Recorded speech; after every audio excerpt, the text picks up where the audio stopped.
Meus queridos, vamos ler em 1 Coríntios, capítulo 15, versículos 3 e 4. Vamos fazer a leitura juntos do que nos dizem esses dois versículos. Leamos o que nos diz a santa e bendita palavra do Senhor. Antes de tudo, vos entreguei o que também recebi, que Cristo morreu pelos nossos pecados, segundo as Escrituras, e que foi sepultado e ressuscitou ao terceiro dia, segundo as Escrituras. Meus irmãos, neste pequeno trecho da carta aos Coríntios, a primeira delas que temos em nosso cânon, o apóstolo Paulo está falando que entregou à igreja de Corinto aquilo que ele havia recebido como revelação do Senhor, que Cristo morreu segundo as Escrituras. Bom, não parece difícil para um cristão que conheça razoavelmente a sua Bíblia entender que o Antigo Testamento apontava a necessidade da morte de um substituto inocente. Por mais de 1.400 anos, os judeus estiveram atentos à necessidade de um sacrifício no tabernáculo. Mas antes que o tabernáculo fosse erguido, Abraão já havia adorado com sacrifícios. Assim que a humanidade caiu em pecado, Abel já entendia a necessidade de adorar ao Senhor com sacrifícios. Sim, seria através da morte de um substituto inocente que Deus haveria de restaurar o seu relacionamento com os pecadores culpados. Então, não nos parece muito surpreendente quando o apóstolo Paulo nos diz assim: eu entreguei a vocês o que eu recebi, que Cristo morreu pelos nossos pecados segundo estava escrito. Isso é muito tranquilo para nós. Mas quando nós lemos assim, que ele ressuscitou ao terceiro dia, do jeito que estava escrito, bom, agora a gente precisa fazer um esforço um pouco maior para localizar isso na Escritura. Veja que Jesus falou a mesma coisa. Em João, capítulo 20, é dito assim, entrou também o outro discípulo que chegara primeiro ao sepulcro e viu e creu, pois ainda não tinham compreendido a Escritura que era necessário ressuscitar ele dentre os mortos. João está dizendo, o outro discípulo, que no caso era ele mesmo, chegou, né? E entrou Pedro, no caso, e o primeiro discípulo a ver o sepulcro foi João, e Pedro creu, porque até então ele não tinha entendido que era necessário que Jesus ressuscitasse segundo as Escrituras. Ele não tinha compreendido a Escritura ainda. Bom, Pedro compreendeu uma Escritura do Antigo Testamento, já que nenhum evangelho estava escrito no momento em que ele foi ao túmulo vazio. E alguma coisa do Antigo Testamento surgiu diante da mente e do coração de Pedro, que o fez entender a necessidade da ressurreição. Depois, nós lemos no Evangelho segundo Lucas, que dois discípulos, um deles chamado Clopas, estavam voltando da cerimônia de Páscoa em Jerusalém, entristecidos porque colocaram as suas esperanças no Messias, e aí então Jesus se aproxima deles e diz, né, o que está acontecendo com vocês, o que vocês estão tratando? E eles dizem assim, vocês não sabem o que está acontecendo em Jerusalém? E aí então Jesus, não é, dando uma de desentendido ali para puxar assunto, diz, o que está acontecendo? E eles falam, nós tínhamos esperança num varão nazareno, Jesus, poderoso em obras, que ele fosse o Messias de Israel. E aí então Jesus vai lhes abrir o entendimento para que eles compreendam as Escrituras. E Jesus fala com eles assim, em Lucas 24, 46. Assim está escrito que o Cristo havia de padecer e ressuscitar dentre os mortos no terceiro dia.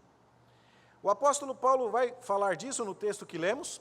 O evangelista Lucas nos conta que Jesus disse isso aos dois no caminho de Emaús.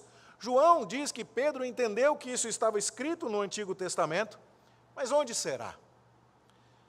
Quando você procura, inclusive, alguns comentaristas que tratam desta passagem, é notório que nem sempre encontramos a resposta. Onde é que está escrito, de Gênesis até Malaquias, que Jesus tem que ressuscitar no terceiro dia? Alguns apontam erradamente, assim pensamos, Inclusive alguns aplicativos, tem que tomar cuidado com isso às vezes. Nem tudo que nós lemos está preciso. Eu sei que a intenção é muito boa, mas a interpretação não é a melhor. Alguns dizem que o texto de Oséias apontaria para isso. E veja o que diz Oséias: vinde e tornemos para o Senhor, porque Ele nos despedaçou e nos sarará. Fez a ferida e a ligará. Depois de 2 dias nos revigorará. Ao 3º dia nos levantará e viveremos diante dele. Oséias está dizendo, nós precisamos correr para Deus, mesmo que Ele esteja nos ferindo com o seu juízo. E a figura aqui se refere particularmente ao povo de Israel. Seremos feridos, mas ao final Deus vai nos trazer de volta. Vamos para o cativeiro e ao final a nossa nação será restaurada. Não é uma referência direta à ressurreição do Messias em 3 dias. Mas o contexto vai nos explicar do que é que Oséias está falando. Estando eles angustiados, eles vão me buscar e vão se lembrar de que foi necessário feri-los para que se arrependessem. E é disso que trata o profeta Oséias. Para entender onde está a necessidade da ressurreição do Messias no Antigo Testamento, nós precisamos de uma leitura mais ampla de toda a mensagem da Bíblia. Uma leitura compatível com aquilo que nos diz o apóstolo Paulo em Efésios, no capítulo 1, que o beneplácito de Deus, ou seja, o seu bom intento, a sua boa intenção, aquilo que Deus propôs de fazer em Cristo, era de fazer convergir em Cristo, na plenitude dos tempos, todas as coisas, tanto as do céu como as da terra. E aí então nós precisamos olhar para tudo o que o Antigo Testamento nos traz, na busca das profecias e daquilo que vai nos ajudar a perceber o que Pedro entendeu quando chegou ao sepulcro, o que o apóstolo Paulo recebeu e repassou aos coríntios, o que Cristo disse a Clopas no caminho de Emaús. Cristo está apontado em toda a Escritura do Antigo Testamento, em objetos, como é o caso do tabernáculo, como temos aprendido nos nossos estudos do livro do Êxodo, em leis, como é o caso das leis dos sacrifícios e das leis das festas. Havia, por exemplo, uma lei que dizia que quando você plantasse algo, que os primeiros frutos da sua plantação deveriam ser consagrados a Deus. Era inclusive proibido comer do trigo antes que o molho das primícias fosse oferecido a Deus no santuário. Era como se dissessem: Deus, o Senhor tem todo o direito sobre a nossa plantação. Tudo o que temos aqui, uma terra para morar, foi o Senhor que deu. Se choveu e o trigo cresceu, foi por tua bondade. Se agora temos a colheita, é porque o Senhor nos deu. E agora então o primeiro e o melhor é para o Senhor. Nós fazemos algo parecido nos dias de hoje, quando consagramos, não é, como aniversariantes, o primeiro pedaço de bolo para o convidado mais honrado de toda a festa. E assim, se consagrava o molho, o feixe de cereal das primícias para Deus. E o apóstolo Paulo nos ajuda a entender, em 1 Coríntios 15, que essas primícias apontavam para Cristo, porque ele é chamado de primícias da ressurreição. Jesus foi o primeiro a ressuscitar. E talvez você diga: não, pastor, espera aí, você não leu lá no livro dos reis que tem um menino que Elias ressuscitou, e depois Eliseu também ressuscitou mais um? O senhor não leu lá que a filha de Jairo ressuscitou antes de Jesus, ou que Lázaro ressuscitou antes de Jesus? Sim, todos esses ressuscitaram, mas ressuscitaram para morrer novamente. Jesus é as primícias da ressurreição definitiva. Jesus ressuscitou e, como já lemos nos textos desta noite, a morte já não tem mais domínio sobre ele. Jesus ressuscitou para nunca mais morrer. E ele então sobe aos céus e se apresenta a Deus. Daqui a alguns dias estaremos celebrando a ascensão do Senhor Jesus aos céus. E essa ascensão é quando Cristo se apresenta ao Pai e diz assim: Pai, eu agora venci a morte. Eu me identifiquei com os pecadores, morri no lugar deles, ressuscitei como primícias da ressurreição. E se antes os israelitas te consagravam um feixe de cereal, dizendo, o Senhor é dono deste feixe de cereal e de todo o cereal que ainda está para ser colhido, porque foi o Senhor que produziu este e também é quem produzirá todo o resto. O Senhor também é o meu Deus que me fez ressuscitar dos mortos e também é o Deus de todos aqueles que me seguem e que haverão de ressuscitar. Cristo se apresenta diante de Deus como estas primícias. E as leis, então, se referiam a ele e apontavam para ele. Há também outros episódios que você provavelmente conhece, como o caso do cordeiro que teve o seu sangue derramado na Páscoa, lá no Egito. E o apóstolo Paulo vai nos dizer que Cristo é o nosso cordeiro pascal. Nós lemos o texto do Apocalipse que nos diz que ele é um cordeiro como tendo sido morto. Então, aquilo também apontava para ele. Nós lemos que o povo de Israel peregrinou pelo deserto e que sempre bebia a água que saía de uma rocha. E o apóstolo Paulo nos ensina que os nossos pais bebiam de uma pedra espiritual que os seguia e que essa pedra era Cristo. E assim, nós temos muitos eventos, episódios, leis, objetos que apontam para o Senhor Jesus e também pessoas. Pessoas como Moisés, que intercedeu por Israel, como Davi, que governou, e como tantos outros. E Jesus está ajudando os seus discípulos a entender isso. Ele vai dizer, importava se cumprisse tudo o que de mim está escrito na lei de Moisés, nos profetas e nos salmos. Jesus já havia resumido tudo isso quando falou com os fariseus. Vocês examinam as Escrituras porque julgam ter nelas a vida eterna, e são elas mesmas que testificam de mim. Sim, toda a Bíblia aponta para Jesus. E em um resumo que João Calvino fez da Bíblia, e eu gostaria de passar só um slide, por favor, Igor. João Calvino fez um prefácio de uma edição do Novo Testamento que foi endereçado a Olivetan. E Calvino diz assim, este é o resumo que deveríamos procurar no todo da Escritura.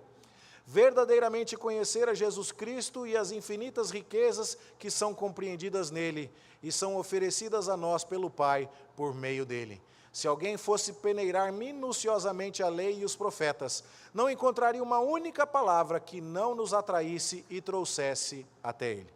E se você vê esse desenho, o que você tem? Você tem ali o Sansão, com um favo de mel, no canto superior ali, um cabeludo, não é? Que está apontando para Jesus. Sim, um homem forte que matou o inimigo, mas que era tão falho, que nos mostrou a necessidade de alguém ainda mais forte do que ele.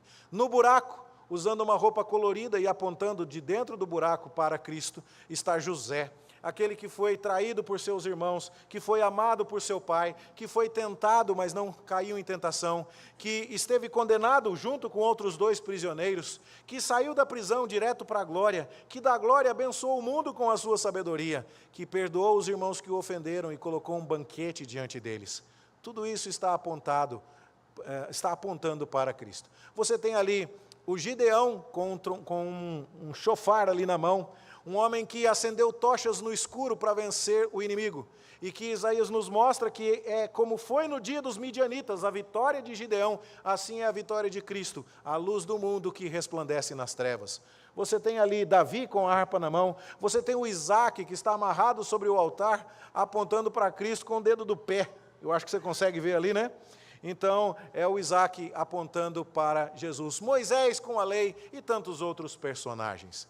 E foi por causa disso que, inclusive, tivemos, mais um slide, Igor, por favor, tivemos a oportunidade de trabalhar na escola onde servimos o tema Queremos Ver Jesus, com todos os personagens do Antigo Testamento apontando para o Senhor. Nós não vamos nos demorar muito na imagem, podemos voltar, por favor, aí, obrigado. Mas o ponto é, o Antigo Testamento aponta inteirinho para Jesus. Só que a pergunta é, onde é que está escrito que depois de 3 dias Jesus vai ressuscitar? Eu entendi, o Antigo Testamento aponta para Jesus sem problema. Eu entendi como José aponta para ele, eu entendi como Davi, como Elias, como Eliseu, como os sacrifícios, como o tabernáculo, como acontecimentos, como a lei das primícias, como a Páscoa, o cordeiro pascal, a serpente de bronze, as vestes que cobriram a nudez de Adão e Eva. Sim, eu entendi tudo isso, mas ressuscitar ao 3º dia, onde?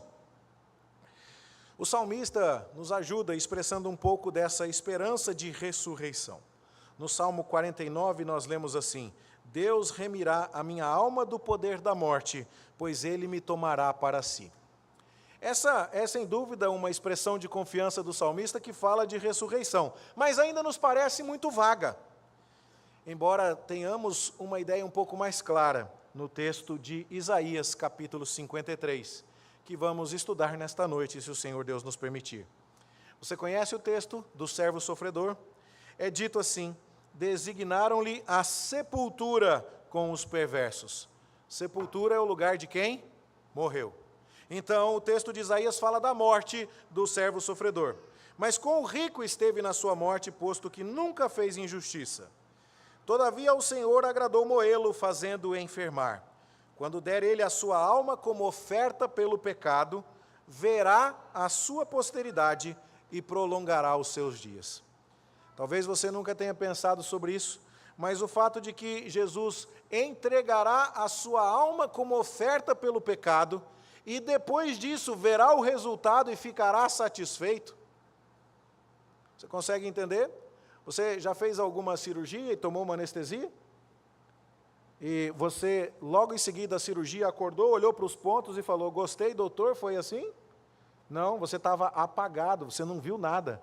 Quando você acordou da anestesia, você já estava na sala de operação, todo grogue, perguntando: oi, o que foi? O que aconteceu comigo? Onde é que eu estou? Você não vê nada quando está dormindo, você não vê nada quando está anestesiado, você não vê nada quando está morto. Mas o Messias diz que vai entregar a sua alma e vai ver o resultado. Como? É porque ele vai ressuscitar. Tá certo? Ele verá o fruto do penoso trabalho de sua alma e ficará satisfeito. E além disso, é dito: o meu servo justo justificará muitos, porque as iniquidades deles levará sobre si. Mas eu lhe darei muitos como a sua parte, e com os poderosos repartirá ele o despojo, porque derramou a sua alma na morte. Você já repartiu alguma coisa com um morto? Já dividiu alguma coisa que você tinha com alguém que já morreu? E a resposta é sim, ele morrerá. Ele comprará para Deus gente de toda língua, tribo, povo, raça e nação. Mas depois de morto e de comprar com o seu sangue para Deus pessoas, ele estará vivo.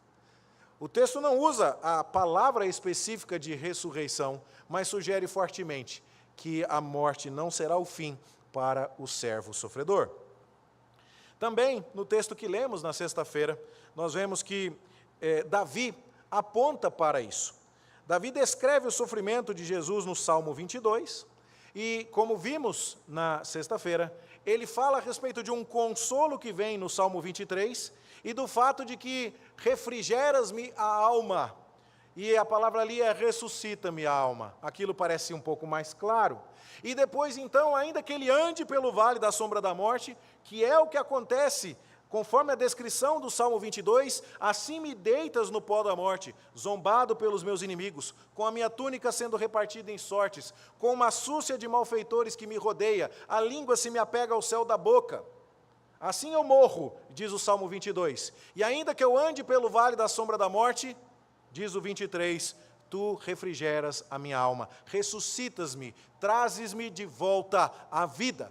E aí então o Salmo 23 termina dizendo que ele habitará na casa do Senhor para sempre. E o Salmo 24 diz: então abram-se os portais eternos, porque o Rei da Glória ressurreto está subindo e chegando à presença de Deus.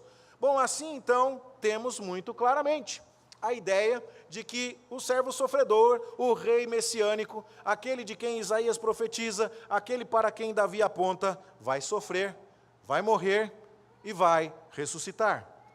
E Pedro, no texto que já lemos em Atos dos Apóstolos aqui, fala que Davi tinha essa consciência, porque quando Davi escreveu o Salmo 16, ele disse: não deixarás a minha alma na morte, nem permitirás que o teu santo veja corrupção. Como o apóstolo Pedro disse, Davi era profeta e sabia que Deus lhe havia jurado que um dos seus descendentes se assentaria no seu trono. E prevendo isso, nos explica Pedro, Davi referiu-se à ressurreição de Cristo. Esse foi um texto que já lemos nesta manhã. Bom, começa a ficar mais claro agora que o Messias vai ressuscitar. O texto do servo sofredor, em Isaías 53, fala disso. O Salmo 49, o Salmo 16, o Salmo 22, 23 e 24, tomados em conjunto, todos eles falam a respeito desta ressurreição. E Pedro nos ajudou a entender que essa era uma interpretação adequada, e também Paulo. Paulo comenta este salmo em sua primeira viagem missionária, e no texto de Atos dos Apóstolos, nós lemos o apóstolo Paulo dizendo que Deus cumpriu plenamente a nós, seus filhos, a promessa feita a nossos pais, ressuscitando a Jesus, e que Deus o ressuscitou, desta maneira ele o disse: cumprirei a vosso favor as santas e fiéis promessas feitas a Davi. E ele diz assim: não permitirás que o teu santo veja corrupção. Pedro, Paulo interpretam os salmos assim. Nós podemos então, com isso, olhar para a Escritura e dizer: entendi, o Messias ressuscitará. Mas quando é que está escrito que ele ressuscitará? 3 dias depois. Segundo as Escrituras, diz Paulo em 1 Coríntios 15, 3 e 4, que Jesus haverá de ressuscitar ao 3º dia. Bom, o Senhor Jesus nos ajudou a entender um pouco sobre isso. Ele se comparou a Jonas e disse que, assim como esteve Jonas 3 dias e 3 noites no ventre do peixe, assim também o Filho do Homem haveria de estar 3 dias no ventre da terra. Aliás, Jesus disse que nenhum sinal seria dado a uma geração má e adúltera que pedia sinais, a não ser o sinal do profeta Jonas. Mas qual foi o sinal do profeta Jonas? Porque só pelo fato de que Jonas esteve 3 dias e 3 noites no ventre do peixe, por que isso aponta para Jesus? Bom, vamos lembrar as semelhanças? Havia um povo extremamente mau e ímpio, conhecido por sua crueldade. Eu assistia a um documentário esta semana, na preparação de uma aula, e o comentarista dizia assim, que os assírios foram provavelmente a primeira nação terrorista, que dominava pelo terror. Se você assistiu a algum documentário ou viu alguma cena difícil do Estado Islâmico e suas práticas de terrorismo, você deve ter visto como havia crueldade e dominação pelo medo, pois os assírios eram especialistas nisso. Eles tinham práticas extremamente cruéis. E foi para os assírios, para os maus, para os terroristas, para os terríveis assírios, que Deus mandou Jonas ir pregar. Você consegue imaginar? Jonas vai lá e fala para aqueles povos, para aquele povo que abre a barriga das mulheres grávidas para que a criança nasça prematuramente e morra. Vai lá e fala com aquele povo que tortura com extrema crueldade os prisioneiros de guerra. Fala com aquele povo que domina pelo terror, com aqueles homens terríveis. Fala que eles precisam se arrepender. Jonas não quis fazer isso. E eu não estou concordando com Jonas, eu não estou justificando Jonas. Jonas estava errado, Deus mandou, ele tinha que obedecer. Mas eu posso dizer para você que eu entendo Jonas. Deus, o Senhor vai salvar aqueles nossos inimigos, aquelas pessoas que praticam essa maldade, aqueles homens terríveis, são eles que o Senhor vai me mandar, eu não vou. O Senhor está me mandando buscar inimigos, eu não vou. E aí, então ele foge da vontade de Deus, e Deus o mata figuradamente, fazendo ele ficar debaixo da água, submerso, dado como morto para o mundo todo por 3 dias. E quando ele ressurge dos mortos, porque o peixe literalmente o vomita na praia, agora ele vai pregar, e o próprio Jonas é um sinal vivo de que Deus ama aqueles assírios, porque ele mandou buscar o pregador rebelde, e trouxe aquele pregador da morte, para que aquele que esteve morto por 3 dias e agora ressurge, pregue e haja conversão. Bom, isso certamente aponta para Cristo. Não porque Cristo tenha vindo de má vontade, ele é melhor do que Jonas. Nós somos igualmente inimigos do Senhor, igualmente cruéis, igualmente terroristas. Não na mesma escala de pecados, mas igualmente carentes da graça de Deus. Mas Deus chegou ao seu Filho Jesus Cristo e falou, vai lá e prega e salva aqueles pecadores miseráveis.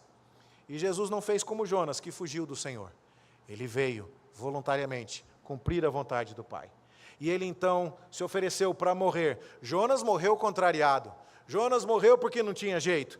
Jesus morreu porque essa foi a ordem do seu Pai. E ele fez isso de boa vontade. E agora o sinal de Cristo é suficiente para trazer a conversão pecadores do mundo inteiro. É por causa de sua ressurreição que aqui estamos nesta manhã. O sinal de Jonas aponta para Cristo. Porém, pelo menos para mim, esse ainda é o segundo texto favorito do Antigo Testamento a apontar para a ressurreição ao terceiro dia. O que parece me tocar mais é o caso do sacrifício de Isaque. Aquele que estava no desenho apontando para Cristo com a pontinha do pé ali. Por quê? Porque quando nós lemos o texto de Gênesis, nós vemos que Abraão esperava por um filho, o filho da promessa. E Abraão esperou 25 anos por este filho, até que ele veio. Era um filho extremamente precioso, era um filho único, era um filho amado, ao ponto de que Deus chega a falar com Abraão e diz assim: toma o teu filho, teu único filho Isaque, a quem amas. Veja, alguém poderia ler o texto e dizer: Deus, o senhor não está esquecendo do Ismael, não? Deus, acho que o senhor está com a memória meio fraca. Mas a questão é, Ismael é o filho da escrava, é o filho da serva, é o filho do esforço carnal. Abraão é o filho da promessa. Abraão é o filho do amor. E Deus então chega para Abraão e diz: pega o teu único filho a quem você ama e prova teu amor por mim, matando o filho a quem você ama. Isso certamente é explicado para nós em Romanos capítulo 5, verso 8, quando Deus nos diz assim, por boca do apóstolo Paulo, que o Senhor provou o seu amor por nós, pelo fato de ter Cristo morrido por nós, sendo nós ainda pecadores. Como é que Deus prova que me ama? Deus me amou de tal maneira que me deu o seu Filho unigênito, o seu único Filho.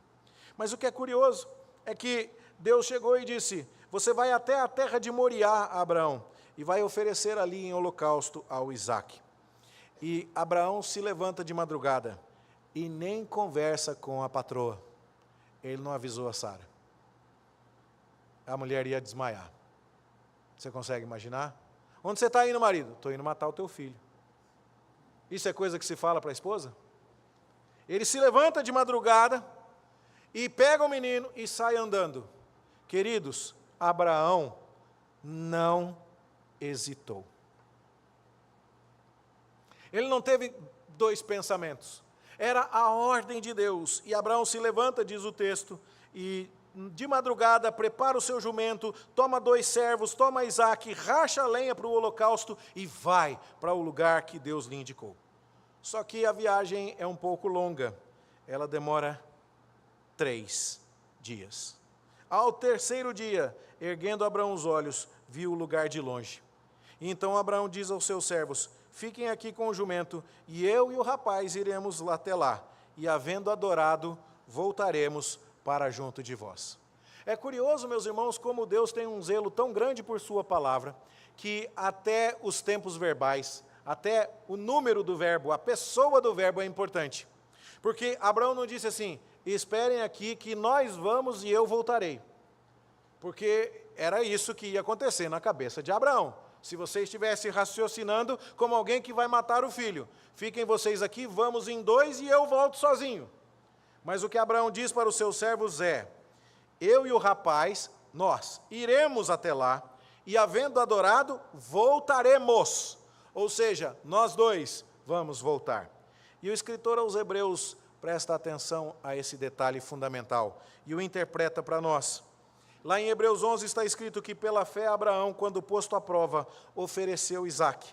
E estava mesmo para sacrificar o seu unigênito, aquele que acolheu alegremente as promessas, e a quem se tinha dito: em Isaque será chamada a tua posteridade. Porque Abraão considerou que Deus era poderoso até para ressuscitá-lo dentre os mortos, de onde também, figuradamente, o recobrou.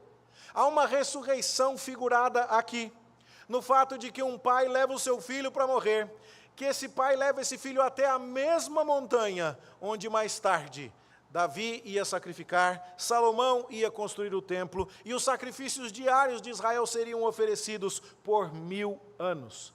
E ali, naquela mesma cadeia montanhosa, Cristo haveria de ser oferecido por nós.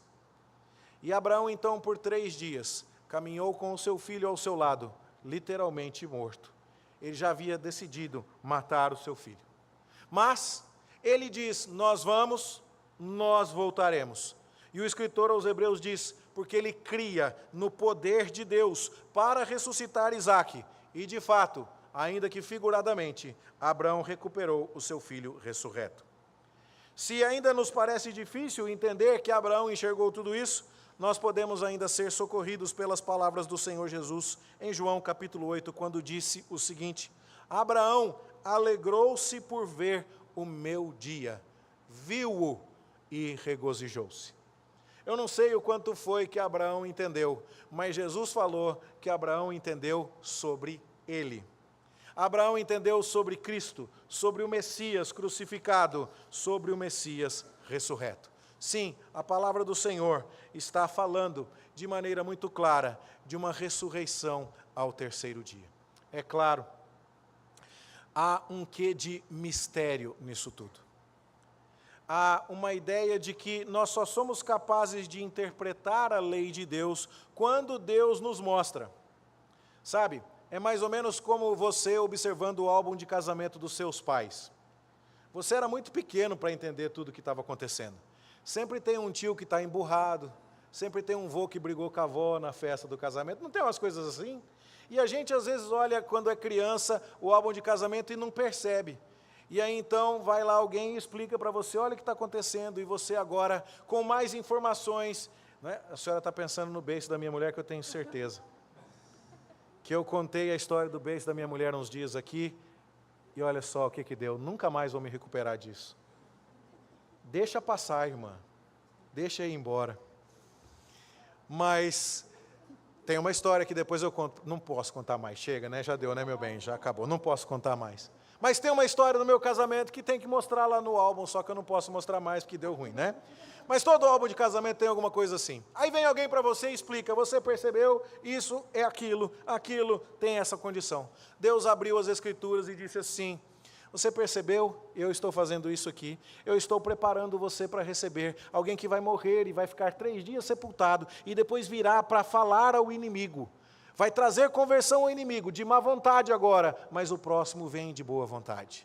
Eu estou mandando Abraão matar o seu filho, mas ele só faz isso figuradamente. Eu matarei o meu filho por você. Por 3 dias Abraão ficará com o coração despedaçado, porque Isaque, o filho da promessa amado, estará ao seu lado dado como morto. Mas é o meu filho que morrerá por você. Deus nos explicou isso. Claro que não poderíamos entender tudo isso sem a ajuda do Senhor, sem a interpretação inspirada dos autores do Novo Testamento. E isso é importante que entendamos. Sem a ajuda do Espírito Santo, fazendo-nos olhar para as páginas da Escritura na Antiga Aliança e nos fazendo entender isso, jamais seria possível compreender as Escrituras. Estaríamos na mesma situação de Pedro, estaríamos na mesma situação de Clopas. Sem aquilo que Paulo recebeu de revelação, sem aquilo que João, sem aquilo que os escritores sagrados receberam, estaríamos ainda no escuro. Mas graças a Deus por sua palavra. Hoje, nós temos a bênção de enxergar com os olhos abertos por Cristo. Jesus explicou aos discípulos no caminho de Emaús, e por meio dos seus apóstolos, Jesus explicou as mesmas coisas a nós também. É Cristo quem nos ajuda a interpretar a Escritura, para que possamos chegar à sua pessoa maravilhosa. Se existe uma certa satisfação quando estamos olhando para um álbum de fotografias e alguém nos explica o que estava acontecendo ali e o que devemos entender naquele evento que pode ter alguma importância para nós, como é o caso do casamento de nossos pais. Imaginemos aqui o quanto de gratidão devemos ter pelo fato de que Cristo nos chamou por meio do seu Espírito para dizer, você entendeu? Você entendeu que a Bíblia toda, que a história humana completa, que desde o Jardim do Éden, o meu Pai está escrevendo coisas para falar para você o que ia acontecer comigo, para que você saiba que eu sou o seu Salvador? Você percebe quanta misericórdia existe no fato de que nós temos acesso ao que Deus está fazendo, à mente do Altíssimo, aos seus planos de salvação, ao seu juízo contra o pecado, à sua graça que nos é entregue. Nós não estamos no mundo sem saber o que está acontecendo. O mundo e a vida para nós não é um trem que está num trilho que nós não sabemos para onde vai. Nós sabemos em que vagão estamos, por que estamos nele, para onde esse trem nos leva, só não sabemos quando ele vai chegar. Mas essa é uma questão de menor importância. Você é agradecido pelo fato de que Deus se revelou a você, pelo fato de que aquilo que Clopas não entendia, aquilo que Pedro só entendeu quando chegou ao sepulcro, aquilo que os coríntios entenderam quando Paulo falou com eles, é entendido por você e está ao seu alcance, e está traduzido na sua língua, e está sendo explicado para você por mestres que Deus tem levantado para que te digam como interpretar a palavra do Senhor. Você tem esse tipo de gratidão. Essa gratidão deveria se expressar de tal modo que a oportunidade correspondesse ao interesse. E é curioso, meus queridos irmãos, que não é assim conosco. Nós só nos interessamos, na maioria das vezes, por aquilo que é raro. E não deveria ser assim. Às vezes a gente se acostuma e diz assim, tem mais, eu posso pegar depois, eu posso ir outra hora, no momento em que eu precisar, estará lá me esperando. Mas não é assim que nós deveríamos reagir ao fato de que a Escritura está traduzida em nossa língua, de que há explicação para nós sobre o que Deus fez. Nós não deveríamos dar isso como garantido e simplesmente desprezar a oportunidade de estudo na palavra de Deus. Essas belas conclusões, essas profundas interpretações deveriam ser um grande despertamento para o nosso estudo. Domingo passado tive a oportunidade de estar na congregação Graça e Paz e de encontrar irmãos tão queridos que estão aqui conosco nesta manhã também. E uma das aplicações que fizemos lá, quando mostramos o Domingo de Ramos prefigurado no Antigo Testamento, lá no Salmo 118, foi: as coisas estão na Bíblia, mas nós precisamos estudar. Como anda o seu interesse, a sua fome de descobrir coisas a respeito do seu Cristo? Então, meus queridos, sejamos agradecidos pela revelação do Senhor, pelo fato de que sabemos que Ele ressuscitou conforme as Escrituras, mas mostremos essa gratidão estudando as Escrituras. Também há mais coisas a concluir aqui. Se as Escrituras apontam tanto assim para Jesus, se as pessoas, os fatos, os lugares, as leis, os objetos, os eventos, os acontecimentos todos apontam para Cristo, o que mais nós precisamos para concluir que o universo inteiro pertence a Jesus, que Jesus é o Rei dos Reis e o Senhor dos Senhores? Como tratamos esse Rei? Nós não ousamos sequer chegar atrasados ao aeroporto para pegar um voo, porque sabemos da autoridade da aviação civil, o avião não vai esperar, vai embora e a gente vai ficar. Mas nós tratamos os assuntos de Deus, às vezes, com maneira tão relapsa, com tanto desprezo, com tanta familiaridade que nos leva ao relaxamento. Eu não estou dizendo que você deve viver aterrorizado, porque Cristo te perdoou, mas aquele que te perdoou é ainda aquele para quem o mundo inteiro aponta e para quem as Escrituras apontaram. Ele não é um igual a nós, Ele é superior, Ele é o Rei dos Reis, o Senhor dos Senhores. Como nossa vida tem mostrado essa reverência por este Cristo, é algo que devemos pensar. Se, por um lado, devemos ter esse temor reverente, por outro lado, devemos ter uma confiança segura. Tudo o que lemos nas Escrituras nos mostra que Deus sempre teve todas as coisas debaixo do seu controle. Judas traiu de acordo com o que estava escrito. O preço da traição, as moedas de prata, conforme estava escrito. O animal que Jesus usou para entrar em Jerusalém naquela semana, conforme estava escrito. O fato de que os discípulos se dispersaram quando Judas chega com os soldados do sacerdote, acontece conforme estava escrito. Os detalhes da crucificação, conforme estava escrito. A ressurreição ao terceiro dia, conforme está escrito.